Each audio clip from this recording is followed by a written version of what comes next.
صبح بخیر. امید ہے کہ سب لوگ بخیر و عافیت ہوں گے اور خوش ہوں گے. صبح صبح وہی موضوع آن لائن بزنس. جیسے کہ آپ لوگوں کو معلوم ہے کہ پاکستان میں کوئی بھی کمپنی آن لائن رجسٹرڈ نہیں ہے اور اس میں کوئی شک بھی نہیں ہے, کوئی شبہ بھی نہیں ہے کہ اس کے لیے کوئی قانون بھی نہیں ہے. اور آن لائن مارکیٹنگ والے جو لوگ ہیں وہ صبح صبح شام شام کسی بھی ٹائم یعنی ہر وقت ان کی یہ کوشش ہوتی ہے کہ کسی کو پھنسا لے, اور ان کا طریقہ بھی بہت عجیب و غریب ہوتا ہے. پہلے قریب آ کے اپنی شوخیاں مارتے ہیں کہ میں پہلے کچھ نہیں کماتا تھا, ابھی اتنا لاکھ یا اتنا ہزار مہینے کا بغیر میں کچھ کیے ہوئے کماتا ہوں, اور طریقہ کار بتانا شروع کر دیتے ہیں. پھر وہ جو آپ کو پھنسا لیتے ہیں پھر ایک سلسلہ شروع ہو جاتا ہے, اور وہ سلسلہ پھر نہ رکنے والا ہوتا ہے اس ٹائم تک جب تک کمپنی کو کچھ مشکلات نہیں آتی. جیسا کہ صبح کو بھی فار یو بند ہونے والی تھی اور شام کو یہ لوگ ان میں لوگوں کی انویسٹمنٹ کرنے والے تھے. اگر وہ لوگ چاہتے کہ لوگوں کو بچاتے تو شام کے وقت وہ نہیں کرتے, یا ایک ہفتہ پہلے نہیں کرتے کہ عدالت میں کس سے کہانیاں چل رہی ہے, تھوڑا صبر کرو. تو ہماری وہی کوشش ہے, وہی ہمارا جو ضمیر کہہ رہے ہیں وہی بتا رہے ہیں کہ ہم کو کسی نے نہیں بتایا کہ ہوشیار رہو, تو ہم دوسرے لوگوں کو شعور دلانا چاہتے ہیں. اور اس میں بہت سے لوگ اور بہت سے دوست دوسرے صوبوں سے, کس کو ہم جانتے ہیں کس کو نہیں جانتے, پورے پاکستان سے وہ ہمارا ساتھ دے رہے ہیں اس سے لوگوں کو بچانے کا.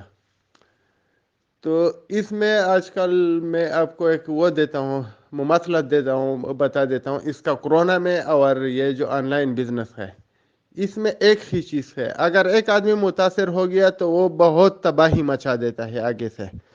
جیسا کہ ایک آدمی کو کورونا ہو جاتا ہے, وہ گھر میں آ جاتا ہے تو دوسرے کو بھی اس سے انفیکشن ہو ہی جاتا ہے, لیکن وہ ایک اللہ کی طرف سے وبا ہے, اس میں آدمی ذمہ دار نہیں ہوتا ہے. ہاں اس کی یہ ذمہ داری ہے کہ اگر وہ ماسک لگا کے یا پروٹیکشن کر کے حفاظتی تدابیر کے ساتھ باہر نکلا ہوتا تو وہ گھر میں نہیں آتا اور اس کے گھر میں کسی کو کورونا نہیں ہوتی. لیکن اگر وہ کورونا کا جو وائرس ہے وہ لے کر آتے ہیں تو جتنے بھی گھر والے باہر نکلتے ہیں وہ سب ایٹم بم بن جاتے ہیں, اور جو اس کے سامنے آ جاتا ہے تو وہ کورونا کا شکار ہو سکتا ہے. اسی طرح آن لائن بزنس بھی ہے. آپ نے خود اپنے آپ کو پروٹیکٹ کرنا کا ہے, حفاظتی تدابیر اختیار کرنے کا ہے. اگر ایک بار آپ افیکٹڈ ہو گیا ہے تو آپ ایک ایٹم بم بن گئے, اور آپ جدھر بھی جائیں گے ادھر تباہی مچائیں گے. کیونکہ آپ گھر میں آئیں گے, گھر میں باتیں کریں گے تو آپ کا بھائی بھی بولے گا کہ میرے کو بھی وہ اس میں لگا لو. آپ اس کے لیے جتنا وہ سبز باغ دکھائیں گے تو پھر بھائی تمہارا تمہارا بیوی بولے گا کہ میرا یہ ہار بیچ دو, اس کا بھی لگا دو, میرے کو پھر ہار بھی مل جائے گا, پیسے بھی مل جائے گا. پھر اس کی بہنیں, یعنی جتنا بھی خاندان ہے پھر خاندان کے خاندان افیکٹڈ ہوتے جائیں گے. کس کی وجہ سے؟ ایک آپ کی وجہ سے. اگر آپ نے احتیاط کیا, آپ اس کمپنی کو جوائن نہیں کریں گے تو تمہارے خاندان کا کوئی فرد اس کو جوائن نہیں کرے گا, اور اگر کوئی جوائن کرنا چاہتا ہے اس کو آپ نے روکنا ہے. اگر ایک بار ایک گیا تو پھر میں نے آپ کو بتا دی کہ وہی کورونا والا سچویشن ہوتا ہے, پھر ایک دوسرے کو لگتا ہے, اور جو سنتا ہے یا جو فیس کرتا ہے اور جو دیکھتا ہے کہ پیسہ لے کر آیا, لیکن ہوتا کتنا ٹائم کے لیے ہے, 5 یا 6 مہینے کے لیے.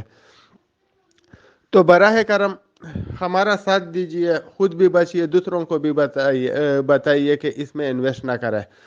اور میں آخر میں آپ کو ایک بات بتانا چاہتا ہوں کہ ریلوے لائن اور بزنس آن لائن اس میں بہت یعنی مماثلت ہے.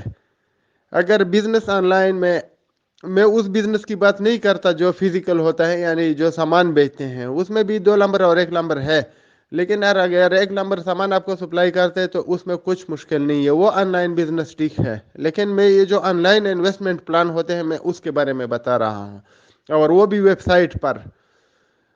تو جب آپ کسی ویب سائٹ میں کرتے ہیں تو اگر آپ کا نقصان ہو جاتا ہے تو آپ کے جو رشتہ دار دوست سب لوگ آپ کو ہی برا بلا کہتے ہیں کہ آپ آن لائن میں کیوں گئے.